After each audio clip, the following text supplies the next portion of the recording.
Good evening students. पिछले video में alcohol का इंट्रोडक्शन और उसके आइसोमर्स, IUPAC, नोमेनक्लेचर पढ़ने के बाद अब हम पढ़ेंगे अल्कोहल के कुछ महत्वपूर्ण यौगिक, सब इम्पॉर्टेंट कंपाउंड्स। तो उस इम्पॉर्टेंट कंपाउंड्स में एक हम पढ़ेंगे इथेनॉल, जिसे हम एथिल अल्कोहल भी कहते हैं। तो आज का जो टॉपिक है वो है इथेनॉल, जिसमें उससे संबंधित कुछ महत्वपूर्ण चीज़ों को हम पढ़ेंगे। आइए हम पढ़ते हैं इथेनॉल या एथिल अल्कोहल। बच्चों, आज हम पढ़ेंगे इथेनॉल, जिसे हम कहते हैं एथिल अल्कोहल। इसका जो डेफिनेशन है वो क्या है? Ethanol is a chemical compound, a simple alcohol with the chemical formula C2H6O। Ethanol एक रासायनिक यौगिक है, एक रासायनिक यौगिक जो केमिकल कंपाउंड है। एक सामान्य अल्कोहल का रासायनिक सूत्र C2H6O होता है।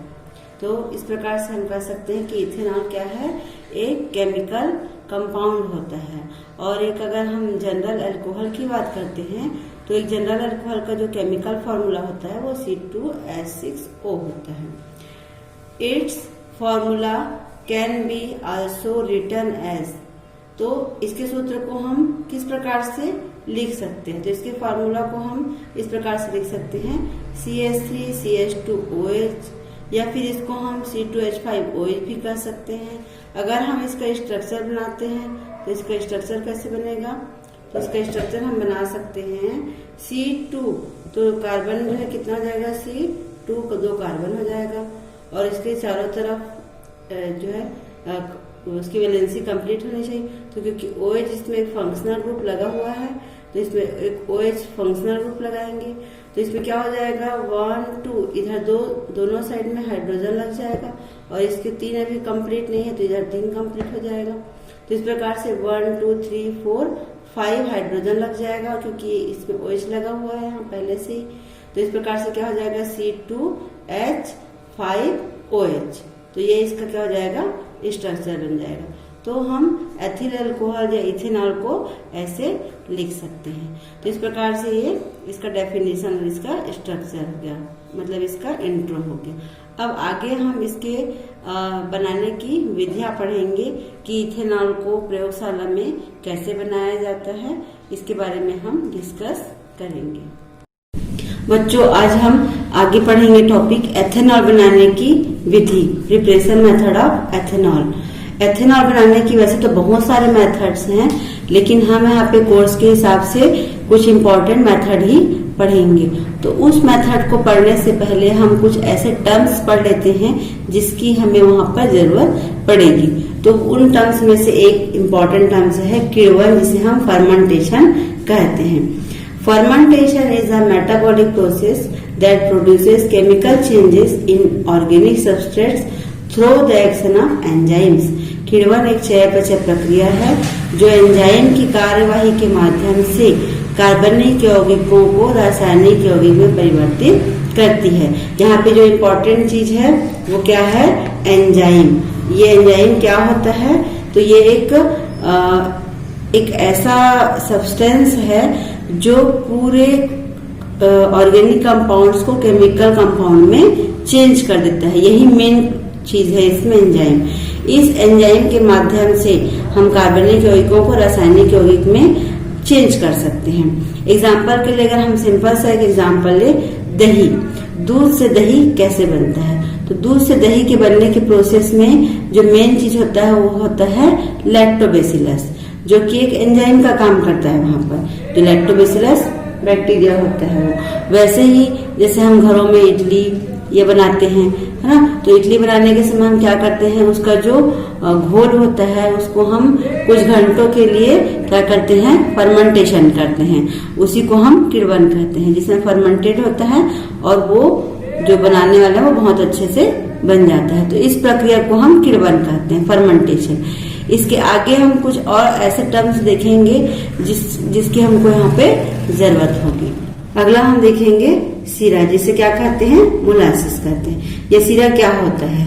जो शक्कर बनाने की फैक्ट्री होती है वहां पे गन्ने के रस से शक्कर के क्रिस्टल को पृथक कर लेने के पश्चात, मतलब उसको अलग कर लेने के बाद जो बचा हुआ पीले कलर का गाढ़े रंग का चाशनी जैसा जो द्रव होता है उसी को क्या कहते हैं, सीरा कहते हैं। इसकी जरूरत हमें आगे बढ़ेगी। तो गन्ने के रस से शक्कर के क्रिस्टल पृथक कर लेने के पश्चात बचे पीले गाढ़े रंग के चाशनी जैसे द्रव को सीरा कहते हैं। मोलासेस, उसी को इंग्लिश में कहते हैं molasses. Sugar is first separated from cane sugar juice by crystallization. The thick yellow sappy substance left behind is called molasses. तो इसे कहते हैं मोलासेस या सीरा, जिसकी जरूरत हमें आगे बढ़ेगी। एक टर्म्स हम और देखते हैं जिसे हम कहते हैं जैव उत्प्रेरक या एंजाइम। जो हमने अभी पढ़े थे किण्वन के प्रोसेस में एंजाइम, उसे कहते हैं एंजाइम जैव उत्प्रेरक। उत्प्रेरक एक ऐसे पदार्थ होते हैं जो रासायनिक अभिक्रिया में स्वयं भाग नहीं लेते, खुद भाग नहीं लेते, किंतु अभिक्रिया की दर को क्या करते हैं, परिवर्तित कर देते, चेंज कर देते हैं। जैविक प्रक्रियाओं को प्रभावित करने वाले उत्प्रेरकों को जैव उत्प्रेरक कहते हैं, या उसी को एंजाइम कहते हैं, या उसको प्रकीर्णक कहते हैं।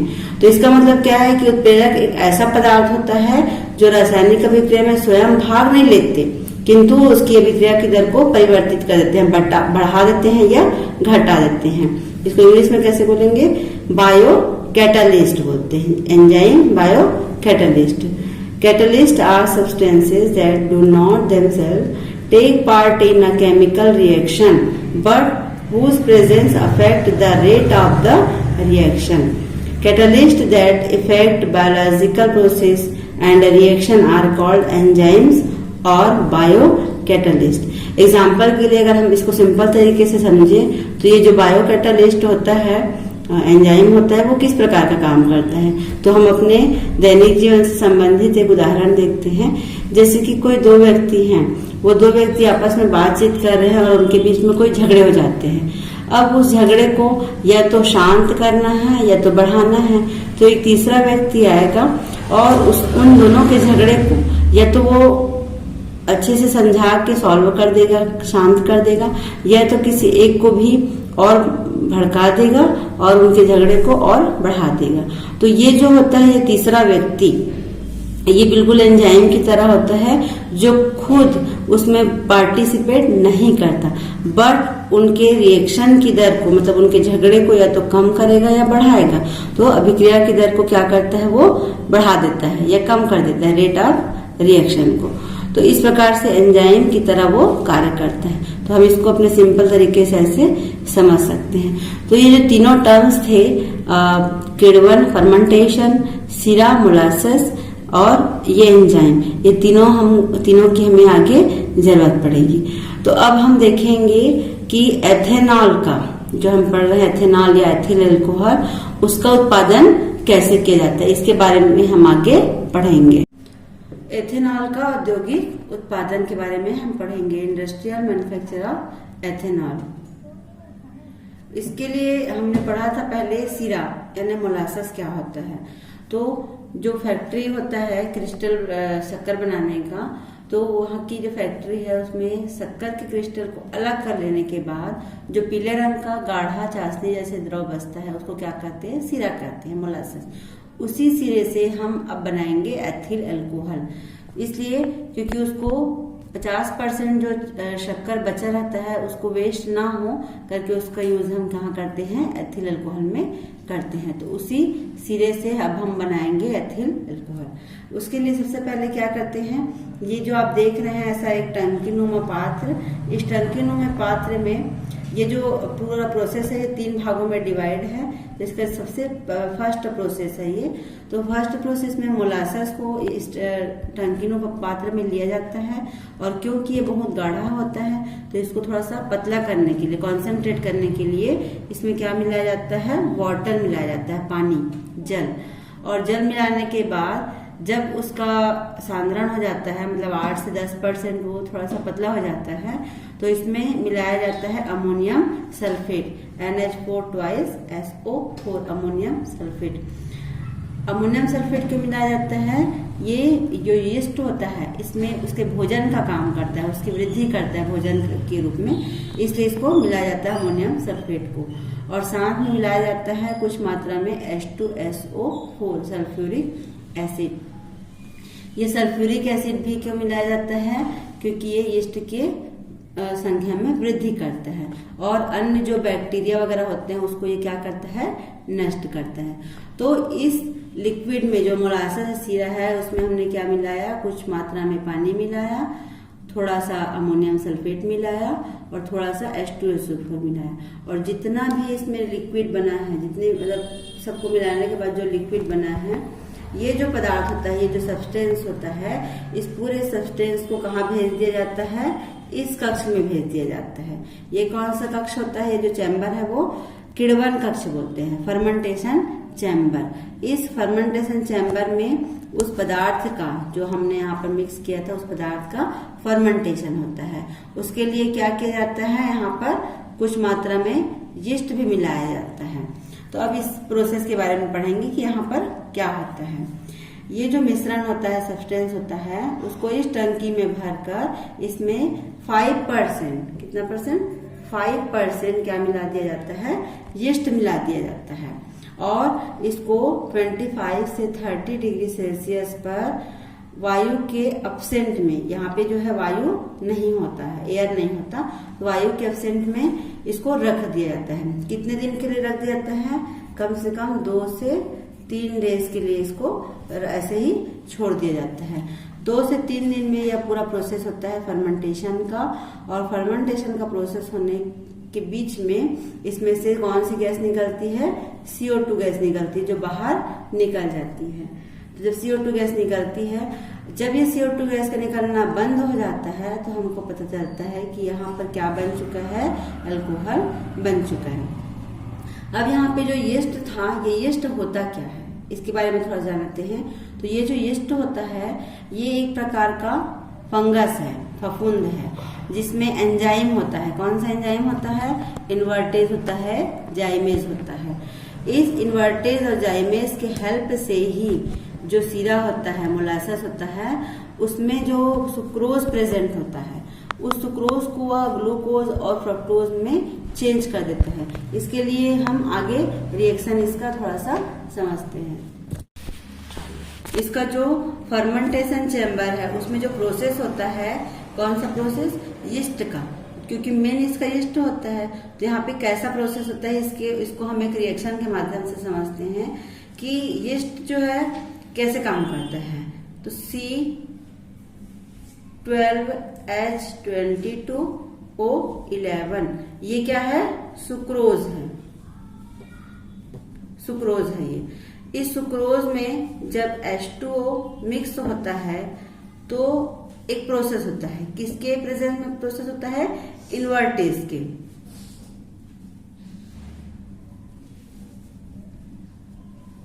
इन्वर्टेज ये जो प्रोसेस होता है, तो हमको क्योंकि जो सुक्रोज होता है वो H2O से मिक्स हो जाता है और इन्वर्टेज के प्रेजेंट में वो उसको 2 भागों में तोड़ देता है। जो 2 भाग में टूटते हैं इन्वर्टेज जो है, तो उसको कहते हैं ग्लूकोज और फ्रक्टोज। ये दोनों अलग अलग हैं, लेकिन इसका जो फॉर्मूला होता है वो सेम होता है, C6H12O6 प्लस C6H12O6। दोनों के फॉर्मूला सेम है, बट ये जो होता है ये ग्लूकोज होता है और ये होता है फ्रक्टोज। तो ये जब सुक्रोज जो है H2O के साथ में मिक्स हो जाता है और इन्वर्टेज के प्रेजेंट में ये 2 भागों में टूटता है, ग्लूकोज और फ्रुक्टोज में। ये दोनों हैं एंजाइम है, ये जो इन्वर्टेज है वो एंजाइम है और एंजाइम के प्रेजेंस में ये ग्लूकोज और फ्रक्टोज में बदल जाता है। अब इन दोनों में से किसी एक को, चाहे ग्लूकोज को ले या फ्रक्टोज को ले, यहाँ पे ग्लूकोज या फ्रक्टोज दोनों में से किसी एक को ले सकते हैं, C6H12O6। और इस ग्लूकोज या फ्रक्टोज में से मान लो हमने कुछ भी ले लिया, ग्लूकोज या फ्रक्टोज, इन दोनों में से किसी एक को भी लेकर जाइमेज एक एंजाइम होता है, जाइमेज एंजाइम के प्रेजेंस में जब आगे प्रोसेस कराते हैं तो यह चेंज हो जाता है एथेनॉल में, C2H5OH और CO2 में कन्वर्ट हो जाता है। CO2 गैस के रूप में बाहर निकल जाती है जैसा कि हमने प्रोसेस में देखा, और C2H5OH यहाँ पे हमको मिल जाता है, जिसे हम क्या कहते हैं, एथेनॉल या एथिल अल्कोहल कहा जाता है। तो इस प्रकार से यह प्रोसेस से हमको एथिल अल्कोहल प्राप्त होता है। यहाँ पे जो C6H12O6 होता है, ग्लूकोज या फ्रक्टोज, ये जाइमेस एंजाइम के प्रेजेंस में कार्य करता है और उससे हमको क्या प्राप्त होता है, एथिल अल्कोहल प्राप्त होता है। तो ये दोनों जो है केमिकल रिएक्शन है एथेनॉल प्राप्त करने का, क्योंकि फ्रक्टोज और ग्लूकोज से जाइमेस की उपस्थिति में जो फर्मेंटेशन की प्रक्रिया है उससे हमको क्या प्राप्त होता है, एथेनॉल प्राप्त होता है। और इस प्रोसेस में तेज बुदबुदाहट के साथ कार्बन डाइऑक्साइड गैस भी हमको प्राप्त होती है। तो इससे हमको 90% अल्कोहल प्राप्त हो जाता है। आगे हम देखते हैं इसका प्रोसेस। जो किण्वन कक्ष है, जो फर्मेंटेशन चैम्बर है, वहां पे जो हमको प्राप्त होता है कार्बन डाइऑक्साइड, जो कि ऊपर गैस के रूप में यहाँ से निकल जाती है, और हमको साथ में प्राप्त होता है क्या, एथेनॉल या एथिल अल्कोहल। अब इसे हम अशुद्ध करने के लिए डिस्टिलेशन चैम्बर में भेजते हैं। डिस्टिलेशन चैम्बर जिसको हम कहते हैं प्रभाजक स्तंभ, यहाँ पर पूरा प्रोसेस होता है और हमको अल्कोहल और वाष्प अलग अलग प्राप्त हो जाता है, जहाँ पे हमको 90% अल्कोहल प्राप्त होता है। तो इस प्रकार से हमको यहाँ अल्कोहल प्राप्त हो जाता है। तो ये जो है पूरा प्रोसेस कहलाता है सिरे से एथिल अल्कोहल का निर्माण। किसे, मोलासेस, सिरे से। तो इस प्रकार से हम सिरे से एथिल अल्कोहल प्राप्त कर लेते हैं। तो बच्चों, आज हमने इथेनॉल क्या होता है, उसे कैसे बनाया जाता है, उसमें से एक था सिरे से अल्कोहल बनाना मोलासेस से, उसके बारे में हमने डिस्कस किया। आगे हम इसकी प्रॉपर्टी, फिजिकल प्रॉपर्टी क्या होता है, केमिकल प्रॉपर्टी कैसे होता है, इसके जो है इफ़ेक्ट क्या क्या होते हैं अल्कोहल के, इसके बारे में हम नेक्स्ट वीडियो में पढ़ेंगे। आज के लिए बस इतना ही। उम्मीद है कि आप लोगों को ये वीडियो पसंद आया होगा। तो चैनल को लाइक करें, सब्सक्राइब करें। Thank you for watching.